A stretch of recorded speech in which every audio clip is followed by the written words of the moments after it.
Meleagris the magician sat in the topmost room of his tower that was builded on a conical hill above the heart of Suzerain, capital of Poseidonis.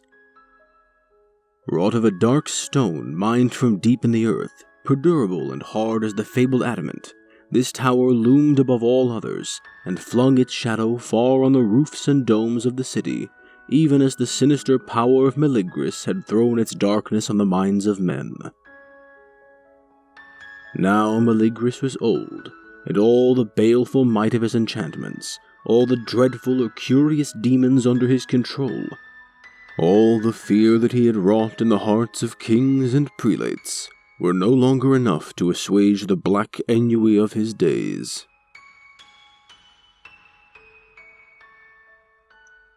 In his chair that was fashioned from the ivory of mastodons, inset with terrible cryptic runes of red tourmalines and azure crystals, he stared moodily through the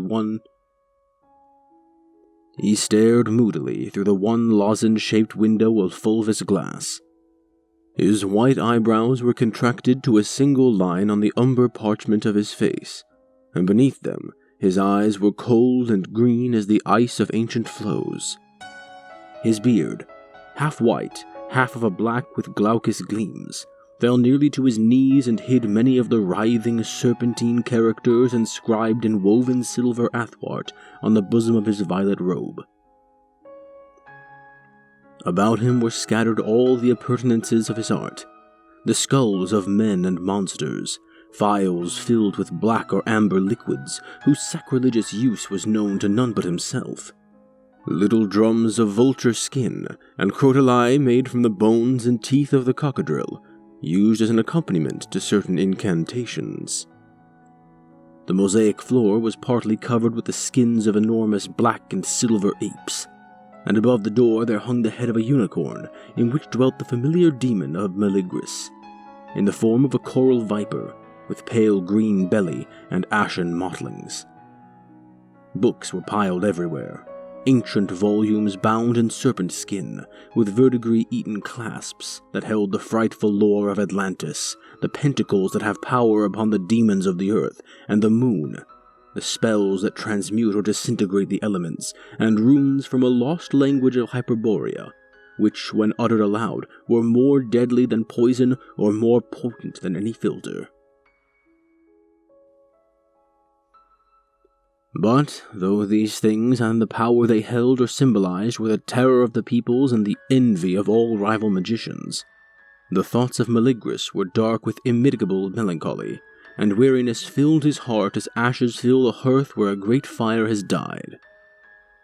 Immovable he sat, implacable he mused, while the sun of afternoon, declining on the city and on the sea that was beyond the city, smote with autumnal rays through the window of greenish-yellow glass, and touched his shrunken hands with its phantom gold, and fired the bale's rubies of his rings till they burned like demonian eyes.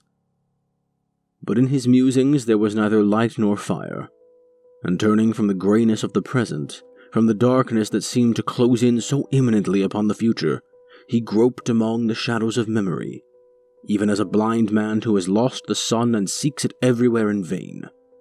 And all the vistas of time that had been so full of gold and splendor, the days of triumph that were colored like a soaring flame, the crimson and purple of the rich imperial years of his prime, all these were chill and dim and strangely faded now, and the remembrance thereof was no more than the stirring of dead embers. Then Meleagris groped backward to the years of his youth, to the misty, remote, incredible years, where, like an alien star, one memory still burned with unfailing luster. The memory of the girl, Nilissa, whom he had loved in days ere the lust of unpermitted knowledge and necromantic dominion had ever entered his soul.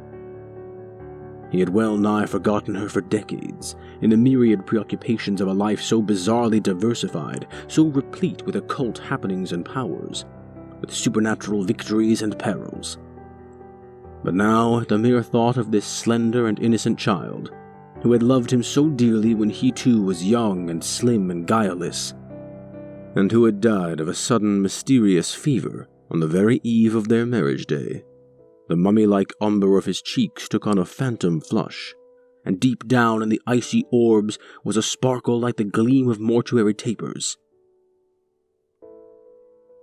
In his dreams arose the irretrievable sons of youth, and he saw the myrtle-shaped valley of Meros and the stream Zamander, by whose ever-verdant marge he had walked at eventide with Nilissa, seeing the birth of summer stars in the heavens, the stream and the eyes of his beloved. Now, addressing the demonian viper that dwelt in the head of the unicorn, Meligris spoke with the low, monotonous intonation of one who thinks aloud.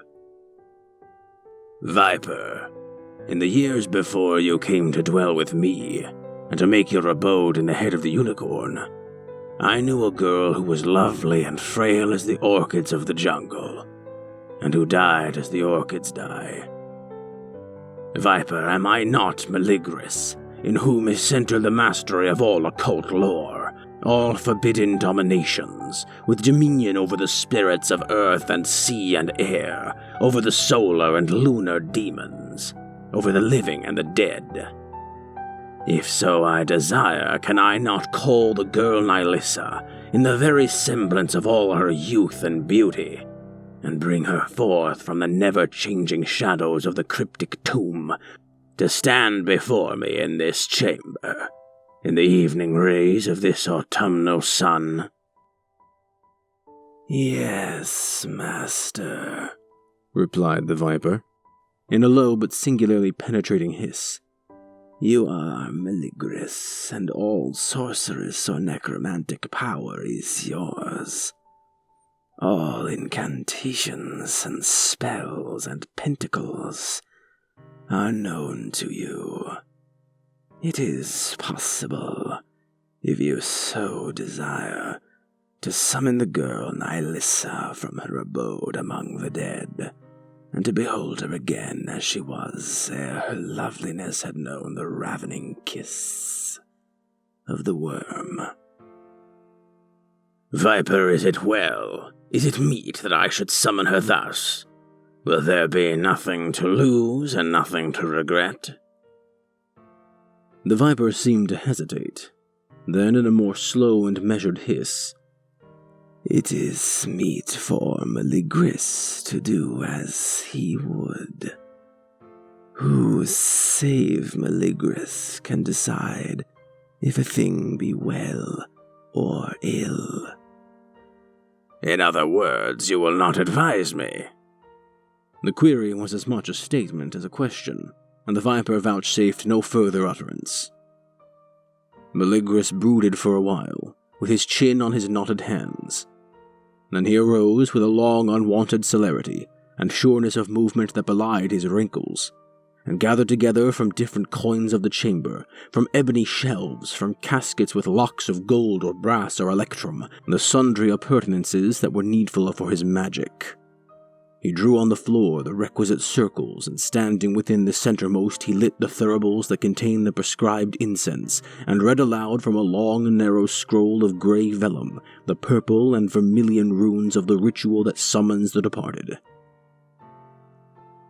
The fumes of the censers, blue and white and violet, arose in thick clouds and speedily filled the room with ever-writhing, interchanging columns, among which the sunlight disappeared and was succeeded by a wan, unearthly glow, pale as the light of moons that ascend from Lethe. With preternatural slowness, with unhuman solemnity, the voice of the necromancer went on in a priest-like chant, till the scroll was ended and the last echoes lessened and died out in hollow sepulchral vibrations. Then the colored vapors cleared away, as if the folds of a curtain had been drawn back.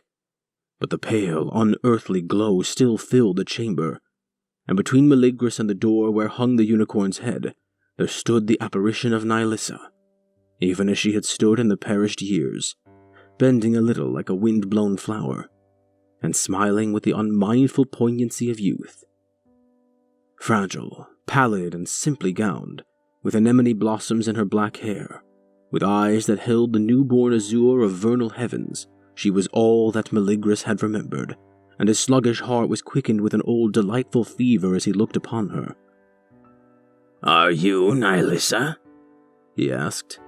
The Nihilissa whom I loved in the myrtle-shaded valley of Meros? In the golden-hearted days that have gone with all dead aeons to the timeless gulf? Yes, I am Nihilissa. Her voice was the simple and rippling silver of the voice that had echoed so long in his memory. But somehow, as he gazed and listened, there grew a tiny doubt. A doubt no less absurd than intolerable, but nevertheless insistent. Was this altogether the same Nihilissa he had known? Was there not some elusive change, too subtle to be named or defined? Had time and the grave not taken something away? An innominable something that his magic had not wholly restored? Were the eyes as tender? Was the black hair as lustrous, the form as slim and supple as those of the girl he recalled? He could not be sure, and the growing doubt was succeeded by a leaden dismay, by a grim despondency that choked his heart as with ashes. His scrutiny became searching and exigent and cruel, and momently the phantom was less and less the perfect semblance of Nihilissa. Momently the lips and brow were less lovely, less subtle in their curves. The slender figure became thin, the tresses took on a common black, and the neck an ordinary pallor. The soul of Meleagris grew sick again with age and despair, and the death of his evanescent hope. He could believe no longer in love or youth or beauty, and even the memory of these things was a dubitable mirage, a thing that might or might not have been. There was nothing left but shadow and grayness and dust, nothing but the empty dark and the cold, and a clutching weight of insufferable weariness, of immitigable anguish. In accents that were thin and quavering, like the ghost of his former voice, he pronounced the incantation that served to dismiss a summoned phantom. The form of Nihilissa melted upon the air like smoke, and the lunar gleam that had surrounded her was replaced by the last rays of the sun. Meleagris turned to the viper and spoke in a tone of melancholy reproof. Why did you not warn me? Would the warning have availed? Was the counter-question. All knowledge was yours, Meleagris, excepting this one thing, and in no other way could you have learned it. What thing? Queried the magician. I have learned nothing, except the vanity of wisdom, the impotence of magic, the nullity of love, and the delusiveness of memory. Tell me, why could I not recall to life the same Nihilissa whom I knew, or thought I knew? It was indeed Nihilissa whom you summoned and saw, replied the viper. Your necromancy was potent up to this point, but no necromantic spell could recall for you your own lost youth, or the fervent and guileless heart that loved Nihilissa, or the ardent eyes that beheld her then. This, my master, was the thing that you had to learn.